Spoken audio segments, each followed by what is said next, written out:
আসসালামু আলাইকুম প্রিয় দিনী ভাই ও বোনেরা।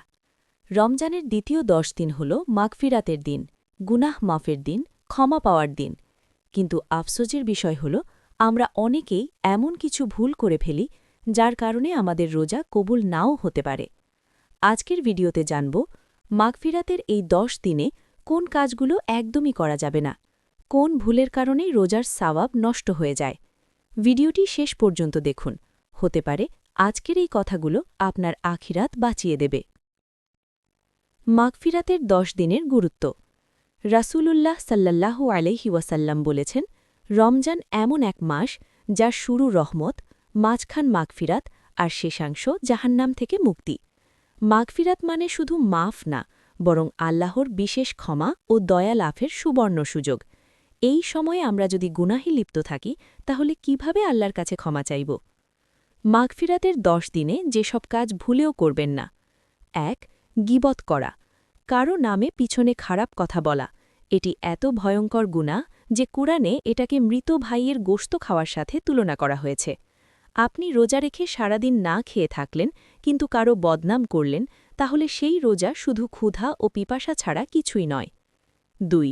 মিথ্যা বলা, মিথ্যা কথা, ব্যবসায় প্রতারণা, বাড়িয়ে বলা, এসব রোজার সাওয়াব ধ্বংস করে দেয়। রোজা শুধু খাবার থেকে বিরত থাকা না, বরং জিহ্বাকেও নিয়ন্ত্রণ করা। ৩.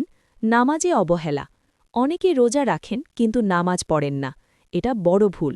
রোজা আর নামাজ দুটোই ফরজ, একটা রেখে আরেকটা বাদ দিলে পূর্ণটা আসে না। ৪. হারাম দেখা ও শোনা, অশ্লীল ভিডিও, গান, খারাপ দৃশ্য দেখা, এসব চোখের গুনাহ।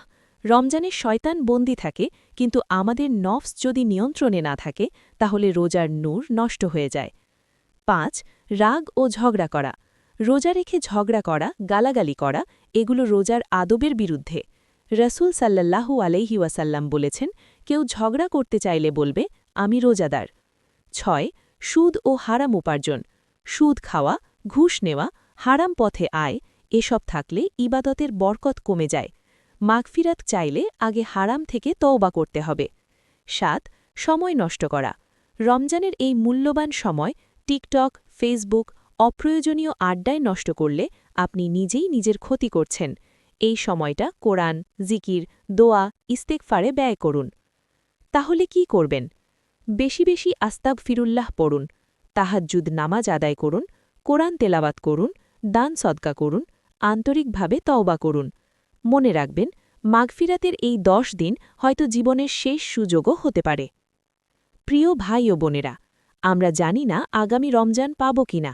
আজ যদি ক্ষমা না চাই তাহলে কবে চাইব? আসুন আজই সিদ্ধান্ত নিই, এই ১০ দিন আমরা গুনাহ থেকে দূরে থাকব। আল্লাহর কাছে কান্নাকাটি করে বলব, হে আল্লাহ, তুমি আমাদের মাফ করে দাও। আল্লাহ আমাদের রোজা, নামাজ ও সকল ইবাদত কবুল করুন। আমিন।